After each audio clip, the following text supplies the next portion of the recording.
Alright, sorry y'all. I almost accidentally I started stream, and I accidentally had still my recording software up for the Bulls game, so I accidentally almost just started streaming Chicago Sports Network, which would have been obviously bad. Yeah, thank God I didn't accidentally do that, because God, that would have been awful. Alright, so yeah, sorry about that. Sorry I'm a little bit later to this whole thing. So plan is today is we're going to be streaming up until the Bears game. Bears game is at 3:25, so right now in time in Chicago is it's 2:27, so let's just say 2:30. So we have about 55-ish minutes to go ahead and just kind of talk about this game. And then we'll head into kind of just like we'll all just kind of head to the Bears game together here. If you are watching that. Pretty big day for the Bears overall here. Sorry, give me 1 second.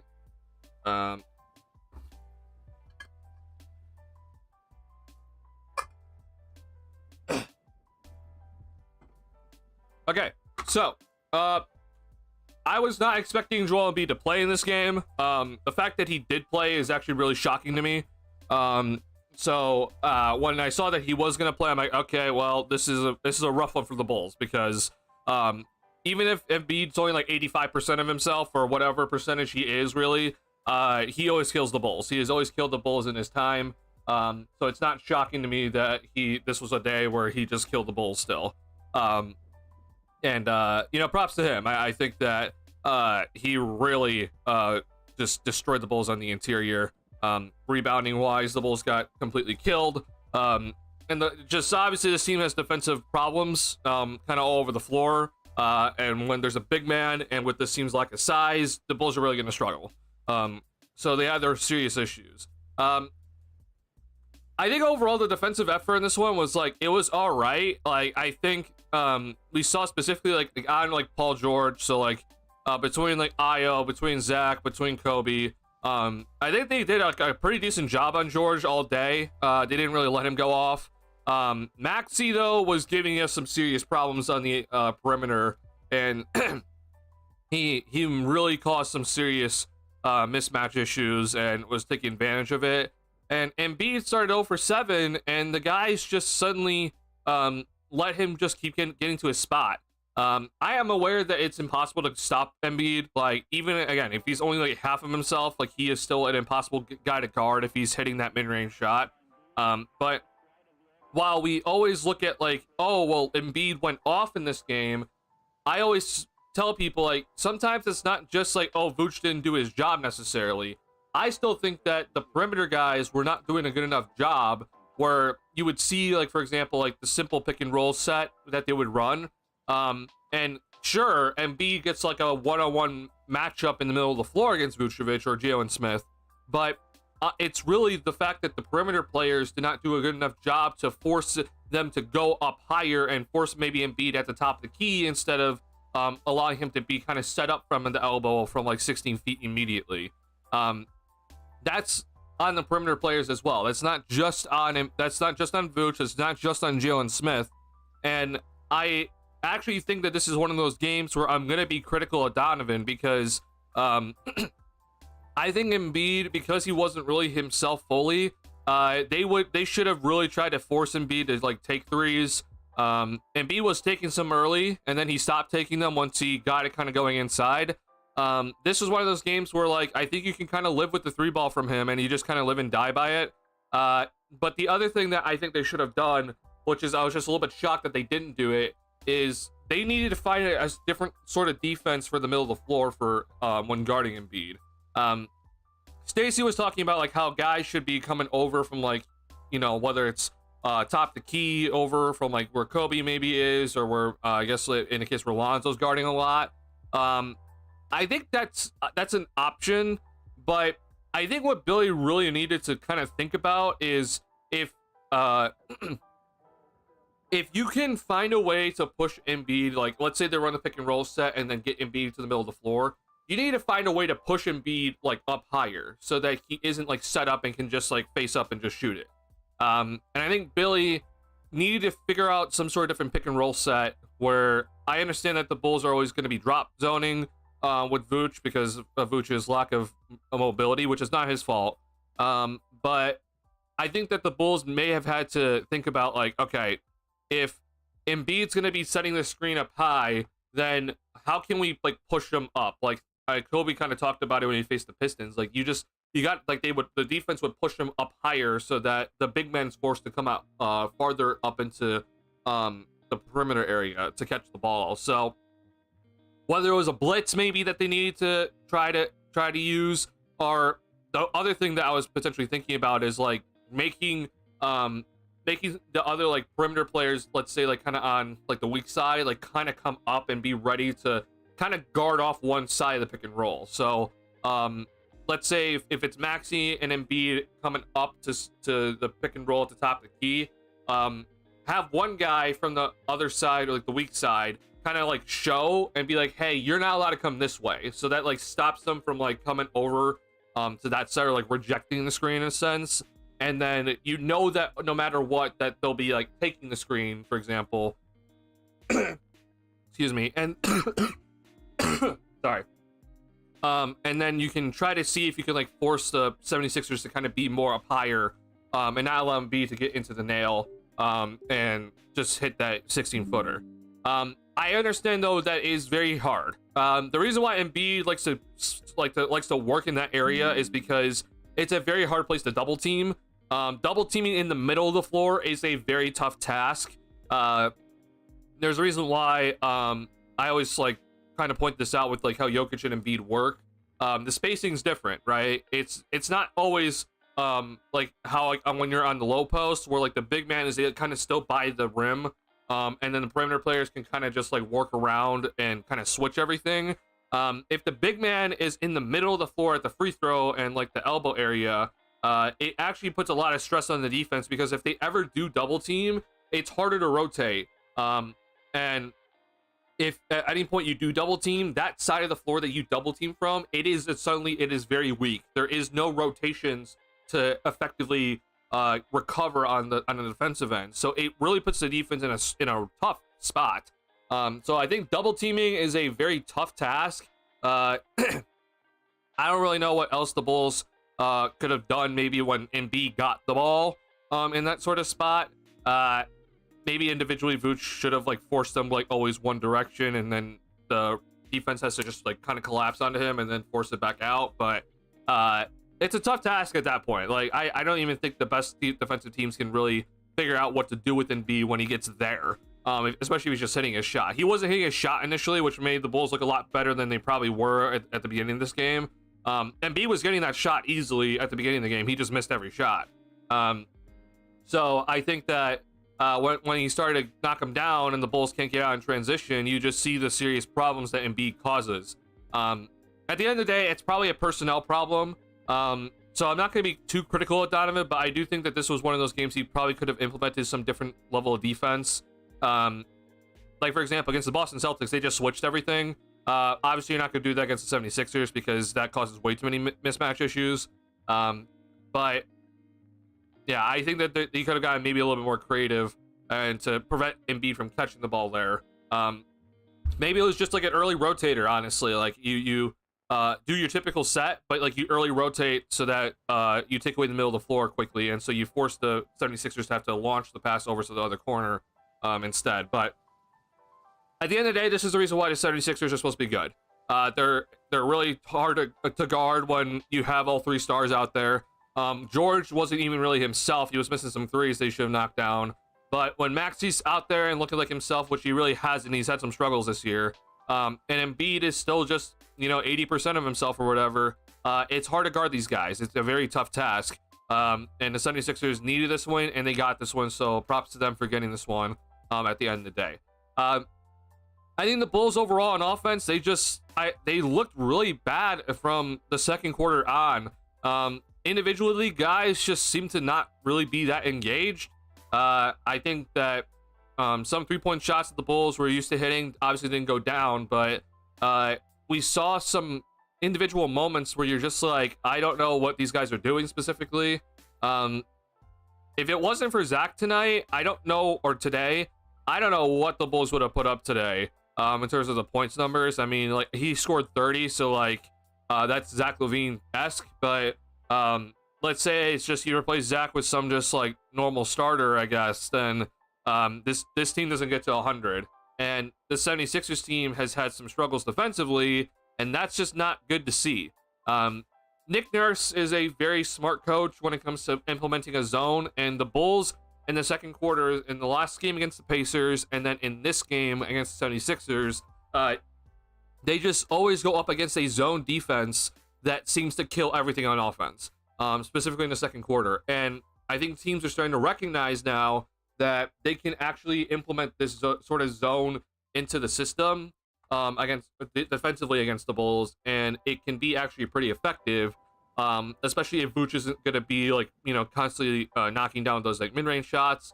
And the problem is that the Bulls just don't have much interior presence anyway, so if Vooch is in the middle of the floor, you're putting a lot of stress on Vooch to either score from the middle of the floor or the others have to finish in traffic. And that's a tough task to kind of work around with this team, because they just don't have the size to really take advantage of a 2-3 zone. So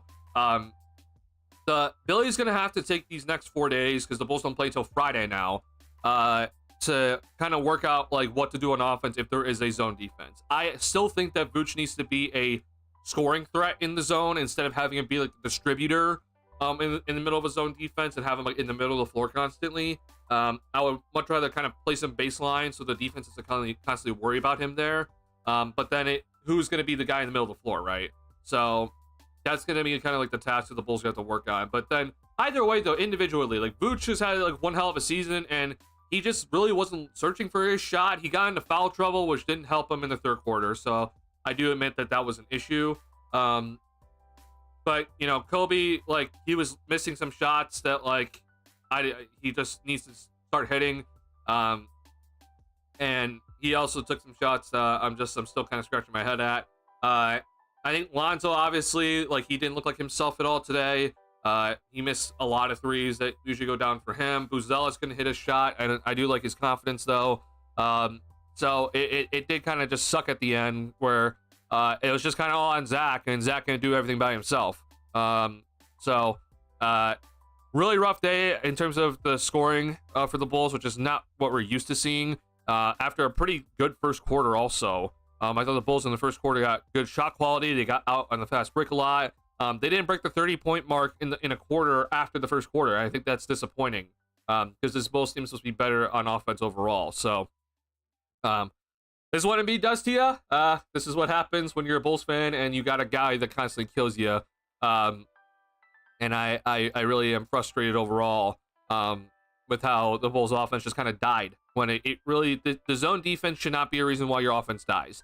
You have to adjust. I'm not saying that it's gonna, suddenly like you can just flip a switch and be like, oh, we can just bust through the zone easily. But you have to still be competent against the zone defense to be effective enough on offense so that you're not constantly just on your back feet and getting run at, or just constantly like pummeled over in transition. Like, that's gotta get better for the Bulls. So they have 4 days off. Their next game is against Charlotte, so they should win that game on Friday. But biggest thing is that they'll have some extra rest time, because they haven't had a lot of rest time at the beginning of this year. So I expect some big practices coming up from Billy to kind of work out some of the kinks on offense, and obviously defensively just needs to get better.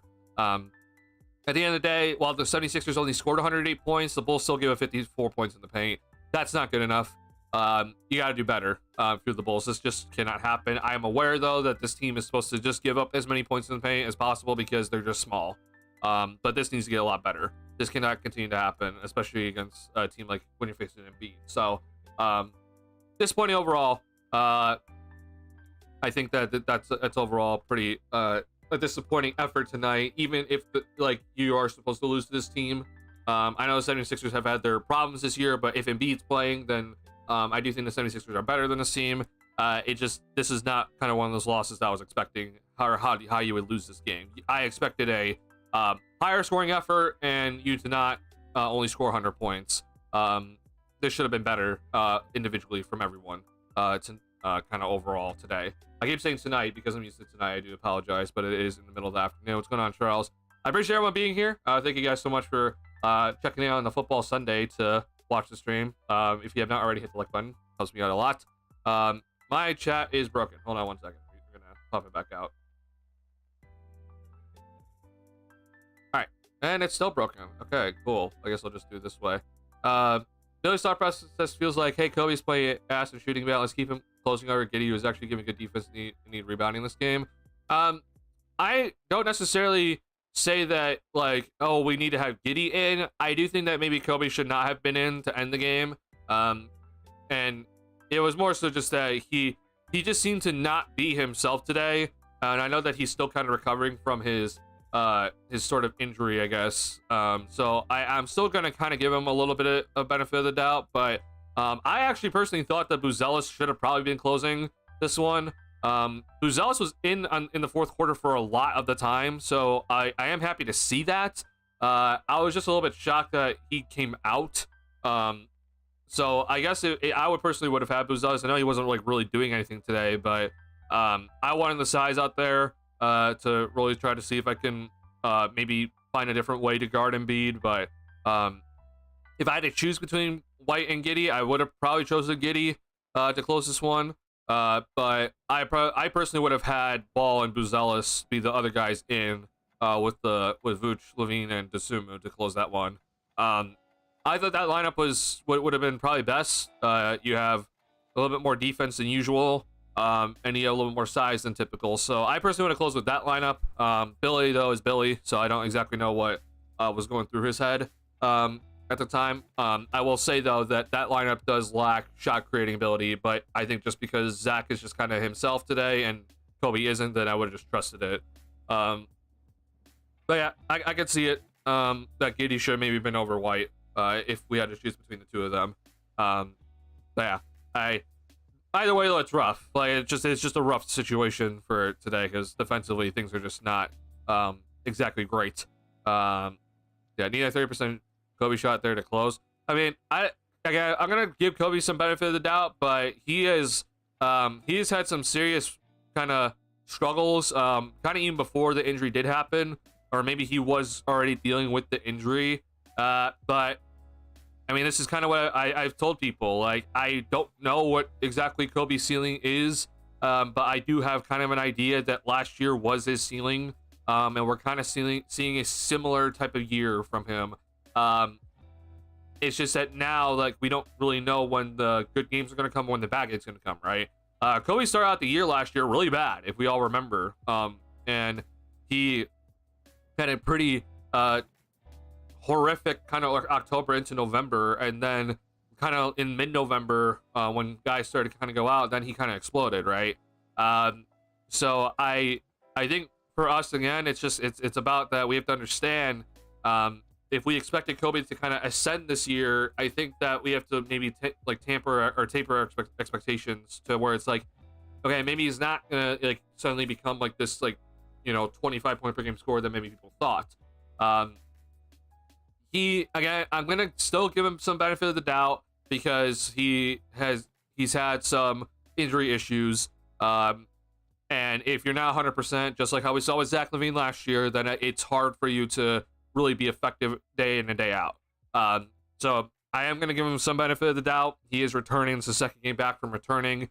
And overall for the season, like I don't think Kobe's been bad. It's just that I think a lot of people are more disappointed because he is being a sort of like a similar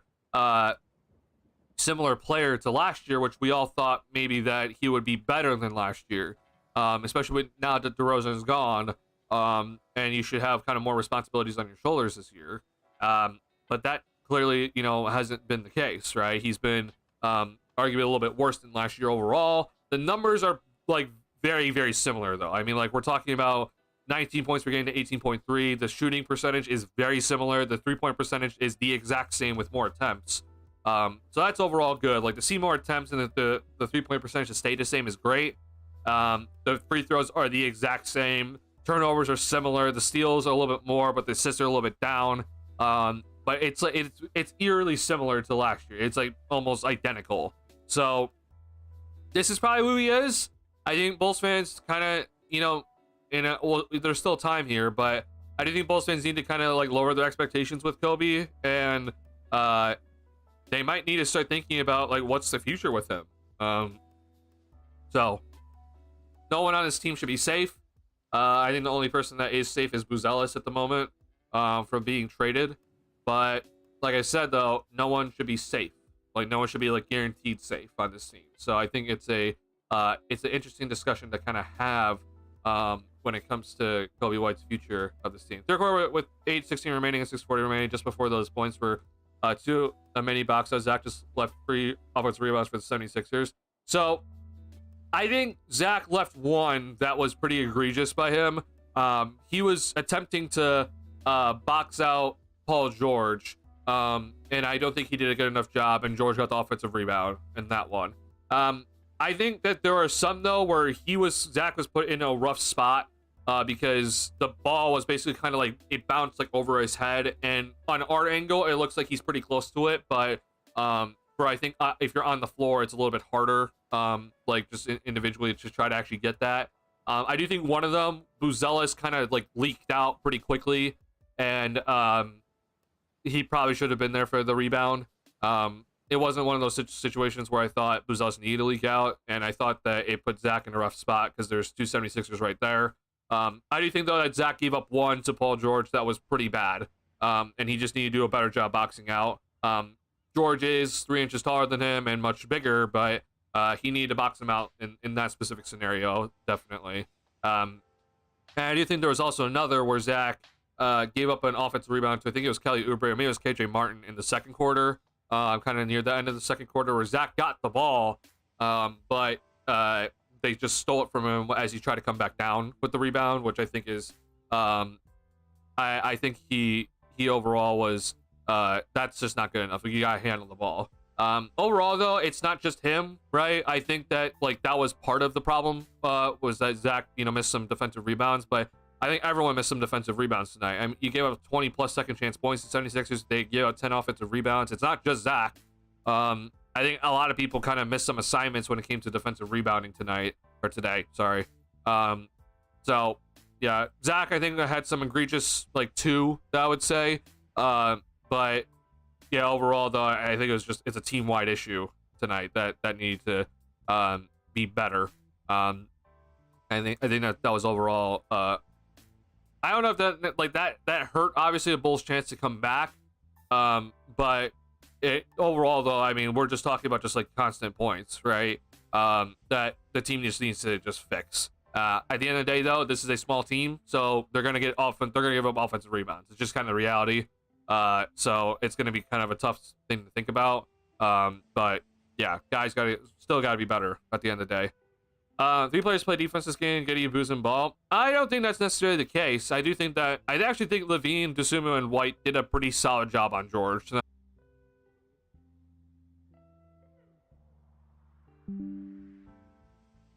Sorry. Okay. I don't know if you guys were able to see it, but it said OBS disconnected, and I think we're back. Sorry about that. Can you guys give me a thumbs up in the chat if we're back? If you're able to, a thumbs up emoji. I do think that OBS is giving me a little bit of issues today.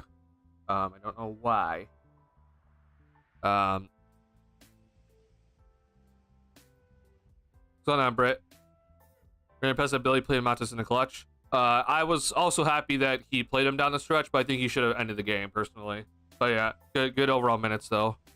Thank you for checking in. All right, thank you, Charles. Yeah, I think that guys overall in the perimeter, like they had some problems, but I do think that the overall, like the game plan on George was solid. However, though, the pick and roll defense when when Embiid was involved was not good enough. That needed to be better. Still cutting out. It says I'm back. I'm not dropping frames anymore.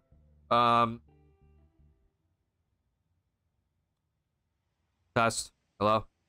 Hey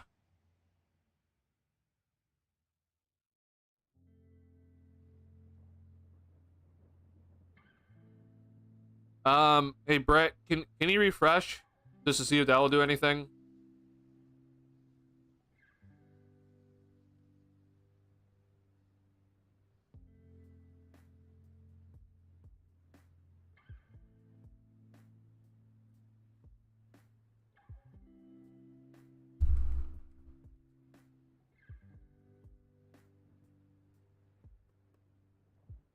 check.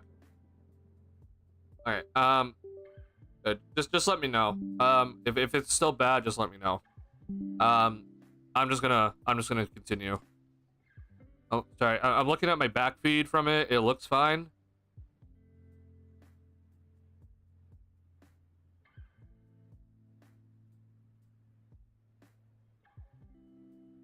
Actually, hold on. One second.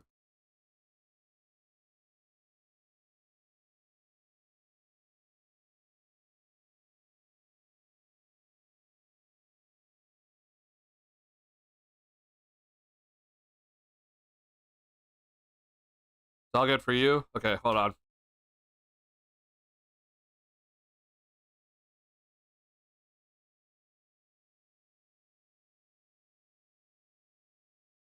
Yeah, I mean, my back feed is really solid. So, um, 6 now? Okay, good. Okay, good. Okay, we'll continue here. Yeah, overall, I think Bazelis, I think he should have closed the game, personally, but, yeah, that's, you know, it's Billy's decision. I don't get to make those decisions at the end of the day. Signing action for Billy is Boost getting close to near minutes for his D and rebounding, but it seemed obvious. Yeah, I guess you can say that's shining action from Billy. But still, though, I do think Billy deserves some criticism for how he handled Embiid. But you know, it's a tough matchup anyway for the Bulls. You're expected to lose this game, in my opinion. Even though the Bulls made it close. So I give the second half, the second unit, a lot of credit for getting him back in the game. That they did a good job getting themselves back in the game. They seem to run out of gas though. Jalen Smith played a lot more minutes than usual, and he obviously hit that like half court shot and was pretty big in that second unit in the fourth quarter. So he did a good job, I think, today. But I am hoping that that can sort of continue for him because he's had some struggles, and I don't know about his conditioning, honestly.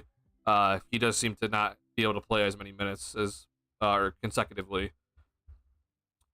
Well, wide open shots missed tonight, but at least they took them. I do think that, like, again, I think the offense overall, they had their struggles tonight or today. The 3-point shots that they were taking, I think that most of them were good. I do think a few were a little egregious. I did also think that some of them were kind of forced because the shot clock was winding down. The initial 3-point shots that they were getting, like, kind of early on in the game, I think they were great. Specifically in the first quarter, was like really solid. Things looked good. But then, like, in the second quarter, you saw some threes had to be taken because the shot clock's winding down because they can't bust through a zone. That's where I really get frustrated, is where it's like, you know, taking a 3-point shot at the end of a shot clock is fine. I'm not criticizing that. I'm more criticizing that the offense can't seem to break through a zone defense for whatever reason. They just seem to not be able to figure it out, and that needs to get fixed. The 76ers have good length, obviously. I'm not saying that they don't have good, capable defenders, but that needs to get figured out. Even in the Bulls, like, kind of comeback that they were doing in the fourth quarter, there were some threes that had to be taken because they didn't get a good look on offense. You know, Kobe had to take like a really kind of like a Hail Mary 3 when he was being guarded by Paul George, and obviously missed it. Io had to take one pretty late in the shot clock too, and that's the sort of stuff that, like, they're, you know, again, I appreciate the 3-point shot overall, but they got to figure out some kind of cleaner offense against some of these better kind of defensive teams overall. Yeah, and the 76ers have had their struggles, but they have their MVP today, so they're a much better team with an MVP on the floor. The Bulls did take 2 early, really awkward cover 3s in the first half without thinking. I won't be too critical of it. I think you can maybe see one was like really contested heavily, but I think at the end of the day, I would much rather shoot it than not shoot it and then not take the next one. So yeah, Bush didn't hold space for passes well tonight to even be a pass option to go in or out.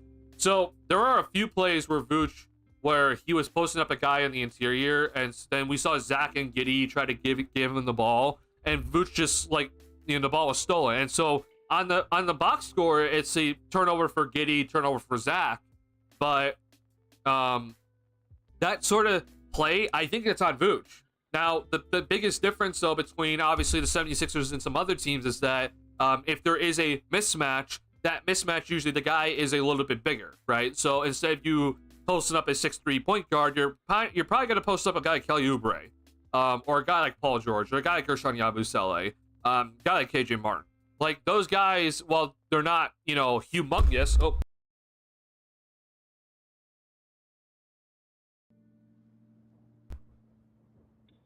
Off the table.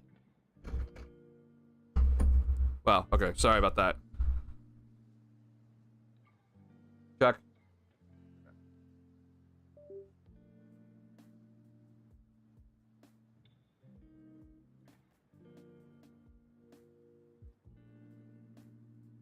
Sorry, it's a weird day. We have a Bulls game at 12 p.m. today, or noon, and it's all just, everything's just weird. Sorry about that. My mic just like, oh.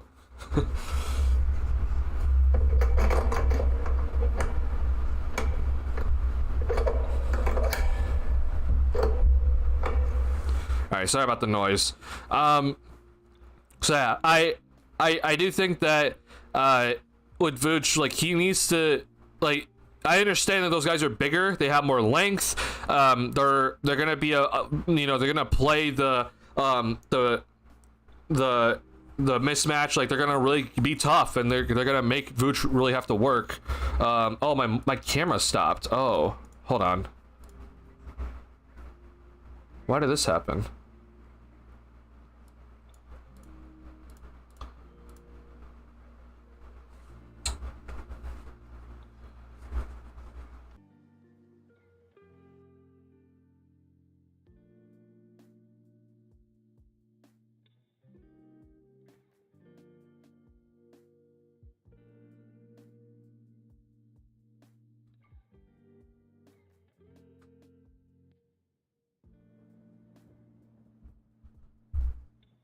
Yeah, well, thank you, Britt. I don't know why my camera won't turn back on. That's so weird.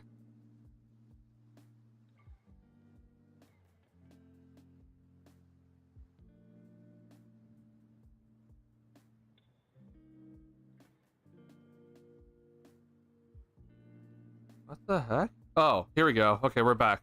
We're back now.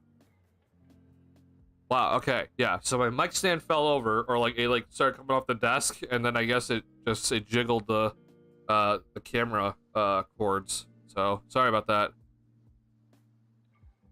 Yeah, thank you for telling me.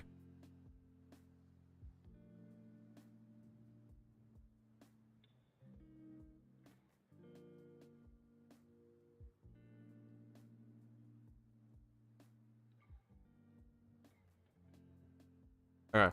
Yeah. Now we're back here.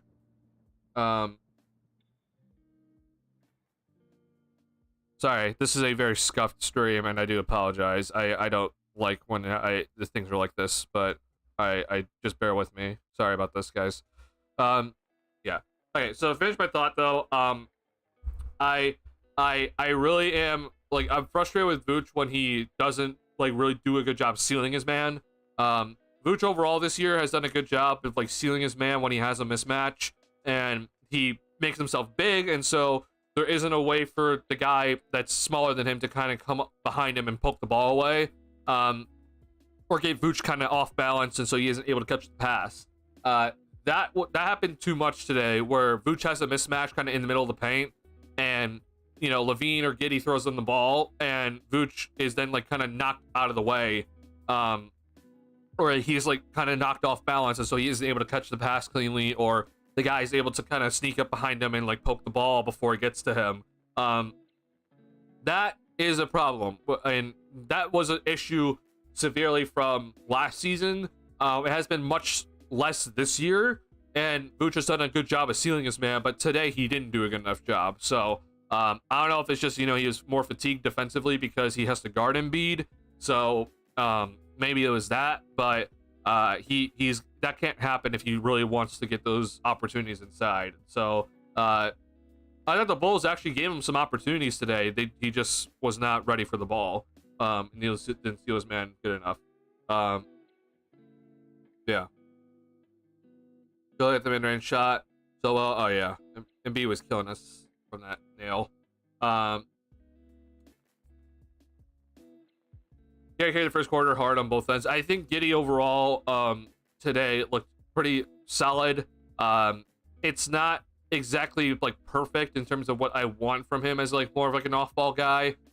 He had the ball a lot today, a little bit more than usual. And he did a pretty nice job of really finding guys today.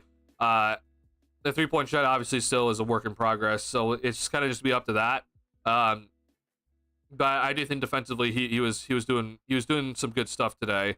That wasn't obviously like how it looked against the Pacers. Like he wasn't like letting guys just like blow right by him today. So I do appreciate that. Still some work to be done. Just to be, understanding kind of better timing of when to try to be aggressive with your shots. And when to really be attacking the rim, because he's had some still moments of either getting blocked at the rim, which today the block should have been a goaltend. But then he did have a missed layup that needs to go down. So just like better timing, understanding when to really attack the rim, I think will just kind of even things out for him. And yeah, it's gonna be up against that 3-point shot still. Honestly, I mean, nice game overall. Especially just knowing that defensively he wasn't being blown by today, which is better. And I will say though, the other argument to that is that he isn't guarding like the main guy, so he doesn't have that responsibility. But still though, he did his job for the most part today of staying in front of guys, and then being active with your hands, which is something that he needs to also be doing more of. So some good stuff on defensive end. Offensively, like I said, it's about timing of when to like take your chances at the rim, take your threes, and not try to get out of control. There were some turnovers today that were not exactly that, it was kind of unforced a little bit, or it's just more so like kind of bad decision making of when to like try to attack a defense. So I understand for him it's going to be an adjustment, because again he's not at the ball as much. It's going to take some time to really get used to your timings without the basketball. But yeah, it's for him though. I think this is a kind of a good game to look at, and you can kind of like build on it hopefully moving forward. He's really whipping the ball quickly when he does get the ball, so I do appreciate that. Like he's not like playing off ball and then he's not like holding it and kind of like cutting out the offensive rhythm. So I do appreciate that. He's doing a good job of using his good passing skills to keep the ball moving. So yeah, that's good to see. So still, again, it's adjustment period with him, but we'll take the time and patience, hopefully, that he'll get it on that end of the floor. Well, Kobe stopped being the slowest ball player, hogging back every fast break as a small hope. Okay, so here's the issue with Kobe that I've been telling people a little bit when it comes to his decision making on the fast break. Kobe is, unfortunately, because of his he is a little bit smaller and he doesn't have like the biggest wingspan in the world. He is not going to always be looking to score on the interior or at the cup on fast break opportunities, especially if there is a guy there. Excuse me. If it's an open floor, then yeah, Kobe's going to be going up for layups. But because of his little bit shorter size, and he is not, doesn't have the biggest wingspan, he's not like, he has, okay athleticism in terms of, verticality, but it's not like jumping out of the roof, right? He is going to be looking to shoot the 3-ball more. It's just how he is. The thing that he has now added to his game to help him get more shots inside is that he's such a good ball handler that he can get guys off balance, and so then he can finish over guys with bigger height, just due to his better ball handling skills, right? I think that's really good for Kobe overall, to have that in his arsenal. But he isn't Zach. Zach has that, great athleticism to get up higher, and Zach's just also taller. With Kobe, it's just that he's going to be looking to shoot more because he just doesn't have that greatest ability to score inside, like how Dosunmu is able to score inside more consistently than Kobe is. So that's just kind of the reality when it comes to Kobe.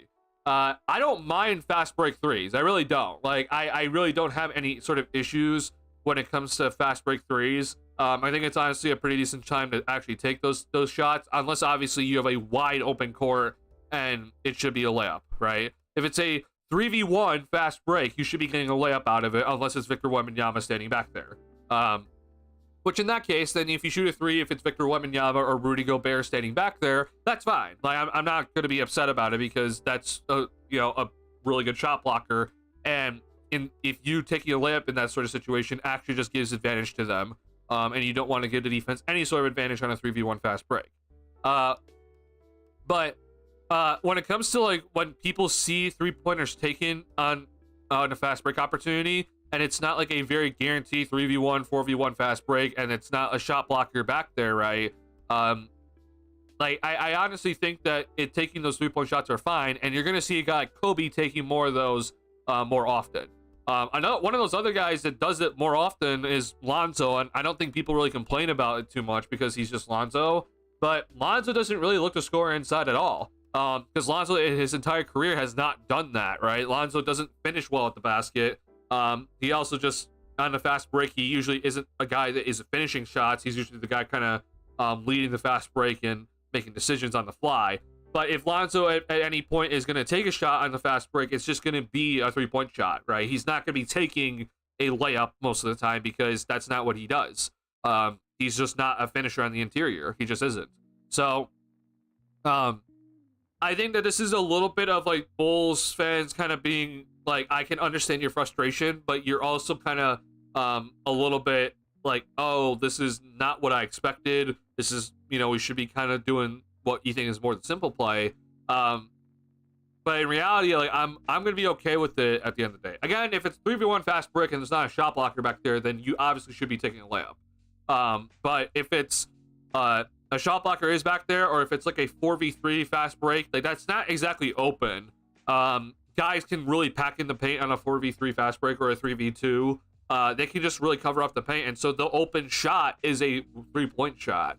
But again, though, with Kobe, like, I think people expect Kobe to like kind of be like, oh, I'm gonna go ahead and finish this, when in reality he is more of a shooter. Like, he isn't a guy that isn't gonna be always looking to score in the interior. If it's Zach, that's a different story. Zach's gonna be like really trying to take the ball inside and finishing amongst the trees, because he has the ability to do so. If it's Io, same thing. Io's gonna be looking to finish at the cup because he's a better finisher at the rim. But some of these guys like Ball and White, they're gonna shoot the 3-ball, and I think that's okay. In certain scenarios where that is the open shot.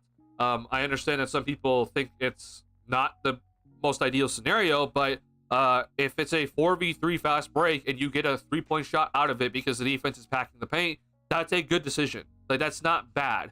Now, what Kobe needs to start understanding, though, is that he, in my opinion, has passed up some layups where it's wide open, the original shot blocker, and this is more so in the half-court sets. He has done that, and he's not looking to score inside as much. And so maybe it's just, again, maybe if it's his injury where he doesn't feel like he has as much lift. But I hope that he can kind of figure out the balance still with him in himself to be ready to take those interior points when they are given to him. So yeah, I'm hoping that he does start to figure it out on shot balance. But it's a tough thing when you're not as big and not going to be able to score consistently in the interior. Glad you're feeling better, by the way. I appreciate it. Most threes were solid tonight. Yeah, I did think most threes were solid tonight. 54 threes. Most of them are probably gonna be solid. The Bulls had 29 assists tonight, which is still a really good number. So yeah, I think most threes were solid. Obviously, more go down. I think it's more of a game. Kind of throughout most of the game. It was eventually then a game come fourth quarter. But yeah, Kobe, Mr. Inconsistent White. Yeah, unfortunately, this is kind of where he is right now. Yeah. I do think Mata's already one of our best players at attacking the rim aggressively. Too many times our players jump and throw to the corner, and our offense gets nowhere. But that's part of the drive and kick, though, right? I think when it comes to the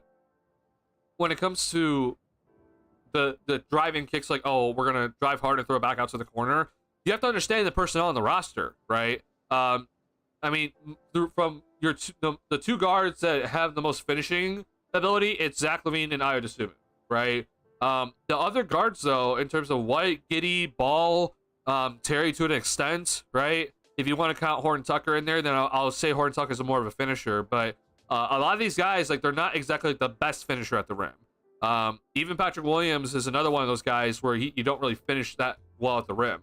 But if you watch a team like the Boston Celtics, they do this all the time. Like, they'll attack the rim aggressively and they'll just kick it back out. They're the best teams to do it, right? Or the best team to ever do it. So it's partially just the offense and how things are run, but it's also just the personnel on the team.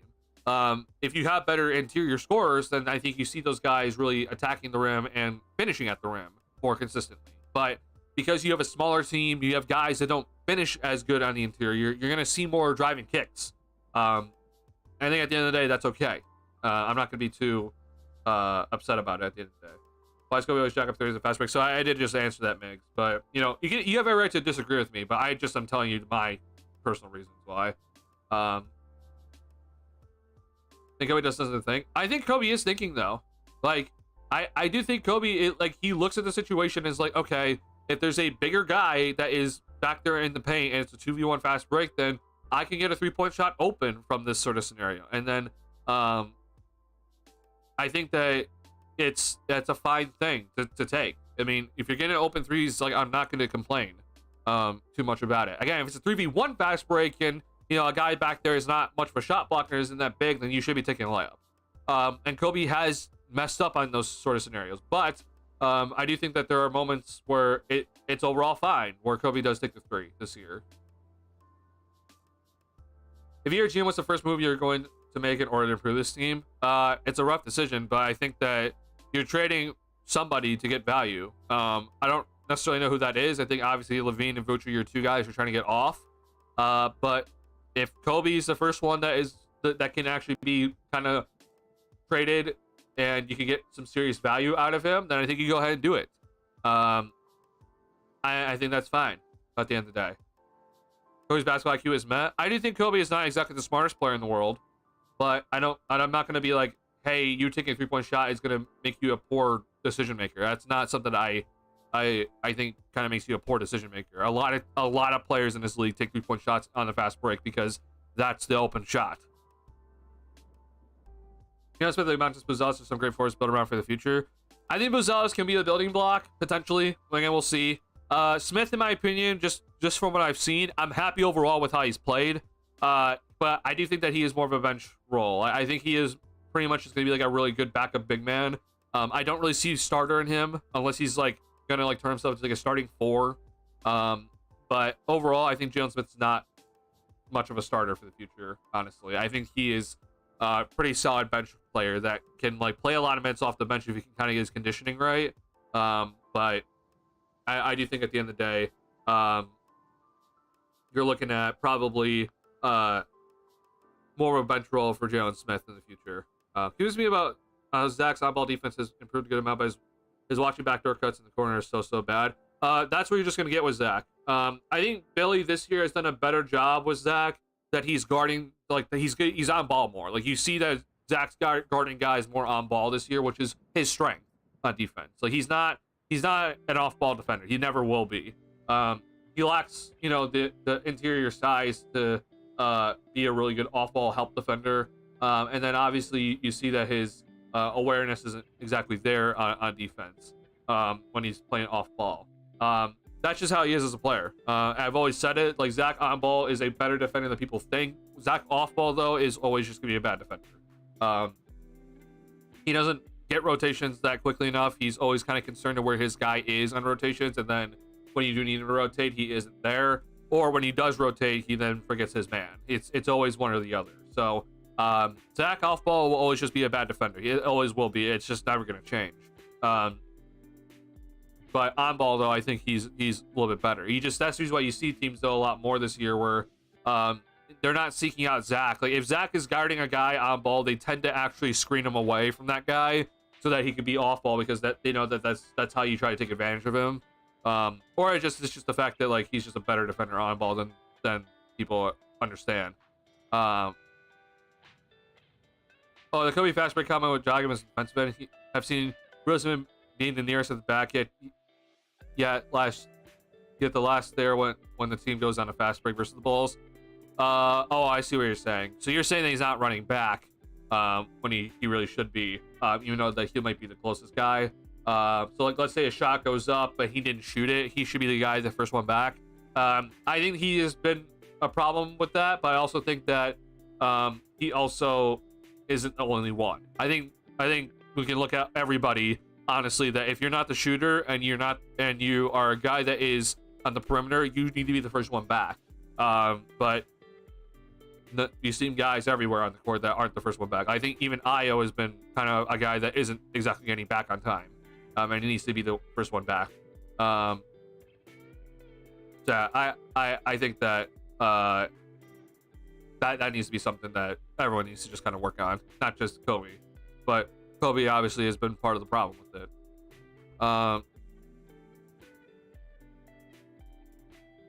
That cost 6 offensive rebounds to be given to the other team, which is a sure high amount for a game and lazy effort. Sorry, if I was the other one was a tournament kind of, but still. Well, again, I think personally it was 2. Like, I think 2 was Zach was pretty egregious. At the end of the day, though, like I think just defensive rebounding in general, it's a team thing. Like, I don't necessarily like point out like one specific person, because at the end of the day, it's not just one person. I mean, the Bulls gave out 10 offensive rebounds and 21 plus second chance points. I think 2 from Zach were egregious because he didn't box out Paul George when he absolutely should have, or at least didn't give enough effort for it. And then the other one, which is where he just completely had the ball and then he lost it on the when he came down with the rebound. But at the end of the day, though, it's not just him. Like, I think that some of them where people are blaming him, it's like guys should also be in better positions to rebound. Like, Zach might be the closest one to the ball, but is that his fault that he's the only one closest to the ball and he didn't get it when there should be someone else also there? Because I can make the argument that, like, yeah, Zach's the closest one to a rebound, but I see that there are 2 other 76ers that are fighting for the basketball, and I only see one Zach, right? Or one Bulls player, which is Zach. That means that there is someone else that should have been there, right, to be boxing out the other guy, right? That means that the floor balance is incorrect by the Bulls. So I think just in general, like team rebounding, like defensive rebounding is a team thing. Like I will blame Zach for 2 of those offensive rebounds that I think were pretty egregious by him, that were given up to the 76ers. But at the end of the day, you're looking at everybody to be in the proper spots to effectively rebound as a team. Eric Spoelstra talks about this all the time. Like, he says that all 5 guys have to be in the proper position to go and get a rebound. Like, that's not just like, oh, it's on one specific player. Like, yeah, there are individual moments, but at the end of the day, it's a team-wide effort to make sure that you're in the proper spot. And I think that, yeah, like, sure, if you want to blame Zach, fine, at the end of the day. Like, if you just want to individually blame him, but I'm going to be blaming the team. The team itself needs to just be better. Everyone should have had more rebounds, in my opinion, today. It's not just like, oh, Zach didn't get this one because it was kind of close to him, when you're like, where is everyone else? Like, everyone else should also be here. Like, guys got to also be there at the end of the day to help out. Like, it can't just be like, oh, we all trust Vooch or we all trust Zach to get the rebound.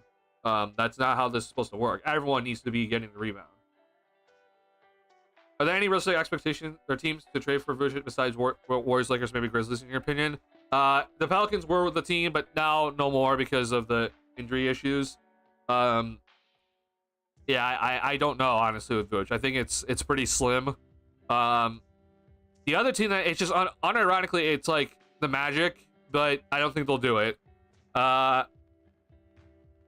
We'll see what Atlanta wants to do. I doubt that they do it, but like if they want to move on from Capella, maybe. I seriously doubt it though. But yeah, other than that, I don't think there's really any other teams. I don't really think that there's any teams out there that are really willing to trade for Vooch. Because at the end of the day, while he's having a great year, I think people are aware of his weaknesses, and it's not something that they want to spend assets on. Yeah, I suspect Philly to have a lot more impact on fast break alley-oops from Zoe and Giddey. The Phillips to have a lot more impact on fast break alley-oops from Zoe and Giddey this year. Hopefully, we'll see more of that happen. I think it's lack of playing time has kind of caused that, but I understand what you're thinking. But it's still though that's a tough thing to kind of always sync up. Like even a guy like Zach, who you think should get like every alley-oop, it's a hard thing to kind of sync up, right? It's not that easy. Hope at the end of the season, Matas gets some PNR with him as ballers so he can get going downhill and score. So, Britt, I think that's like the next step for Buzelis, but that's not something I'm like necessarily worried about for this year, if that makes any sense. I think Buzelis can get there as a player, but kind of just like moving forward, like that's something that we'll worry about kind of maybe like sophomore season, third year type stuff. If guys are traded, like if Levine and Vooch are traded, then yeah, I like to see it. But personally, I think what Buzelis has done this year, I just want him to continue doing this year. He needed to kind of be effective off ball, move with it well within the offense, and he's done that. I think he's done a very good job with that. So I have no issues with it personally. But I do think that it's like the next step for Buzelis moving forward, where like he'll be a little bit stronger, maybe have a little bit tighter handles, and then we can maybe see if he has that consistent scoring ability where he can maybe average 20 points per game, right? And be like a really solid kind of option on offense. But I'm also intrigued because I have seen, where he is able to create his own shot at times, with his G League stuff, but that's not something I really want him to worry about now. I wanted to make sure that he's going to be like an effective off-ball player this year because he just wasn't going to have the ball as much no matter what. And I think he's done that so far. I just got to continue doing that, right? And build on. I'm just really high on Buzelis because he is trying to improve in his three, but he hasn't been able to display shot creation because the opportunities would get even better on defense. I agree. Everything you said, but I completely agree. It's just that it will come, eventually, right? It's just now is not exactly the time, right? And so I think we'll just have to be more patient with it at the end of the day. I want to see Zach Ayamontes people Vooch get some time on the floor. I'd like to maybe also see that. It's just that lineup, like you have some worries, right? I think the biggest thing is like 3-point shooting, because while I think Matas has improved, P-Will has, he's been he's been like okay this year. Io's had his struggles, and so you're kind of relying a lot on Zach and Vooch to be like the 3-point shooters on that lineup. But it's an interesting idea for sure. A lot of then kind of the offense though is kind of on Zach and Vooch, right? Because P-Will's not creating his own thing. Buzelis isn't going to do that either with that lineup out there, and Io is kind of like the third kind of guy. So a lot of it would be on Zach and Vooch to kind of create an offense. But yeah, well, I'll be interested to see at the end of the day what maybe if that lineup does work. Maybe we have a future kind of idea who the forwards are for the future, right? I've thought about Buzelis and P-Will together. I understand that like, a lot of people are intrigued by it, and I'm sure like you are also intrigued by it, Migs. It's just that I do have some concerns at the end of the day. And I think that's okay. But like you said though, the only way to find out is just to see it. So yeah, I'd be interested to see it. Yeah. 2:39 remaining. First quarter was saving speeds of Kobe fast break decision. You watched that one. He was so clearly in a better spot to lay that up. Oh, I think I know what you're talking about, but yeah, I understand that. Yeah. I'm assuming that was. Actually, I'm not entirely sure, but was that the one where Giddey threw the pass and Kobe like faded back out to the 3-point line? Because that one, in my opinion, that's where Kobe was wrong. Like I think Kobe was wrong on that play too. Like he was ahead of Paul George. He would have gotten the layup, but he faded back. Yeah, that I agree. Like Kobe on that one, I don't know what he's doing. Like he needs to just go towards the basket because he has a wide open layup. I completely agree with that sort of decision. It's like he needed to just go for the layup. But yeah, I appreciate it, Charles. It's honestly good timing, Charles, because the Bears game has just started. So yeah, go get some sleep. Appreciate you checking in on the stream. Yeah, and thank you for participating.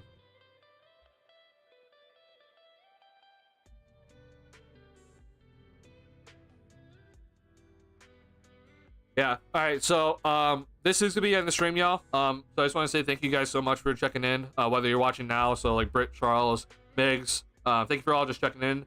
I know it's the middle of a Sunday, football, weird timing. So I do appreciate you all just checking in. If you have not already hit the like button, please do. It helps me out a ton. If you're watching the VOD, thank you for also checking in. It is a short stream because the Bears game has just started. And obviously, if you're a Chicago sports fan, this is a big day for Bears fans. So I do want to go watch that game. So Bulls lost this one. The next time we're going to actually potentially see each other is Friday. Bulls don't play until Friday because they have 4 days off. I do have a stream planned before Friday. So if you are interested in seeing that, hopefully that does happen. So be on the lookout for it, where obviously won't be a post-game stream, but I have some fun things kind of planned. So be on the lookout for it. But if I'm not able to get to it, then I'll see you guys on Friday. But other than that, though, I want to say thank you guys so much for supporting me through all the year. It's been a lot of fun. And yeah, whenever we see each other next, we'll be seeing each other. Tough Bulls loss. It's all right, though. I think the 76ers are, when they're healthy, are pretty damn good at the end of the day. All right, y'all. Thank you for checking in. I'll see y'all in the next one. Go watch the Bears game if you haven't already. Peace.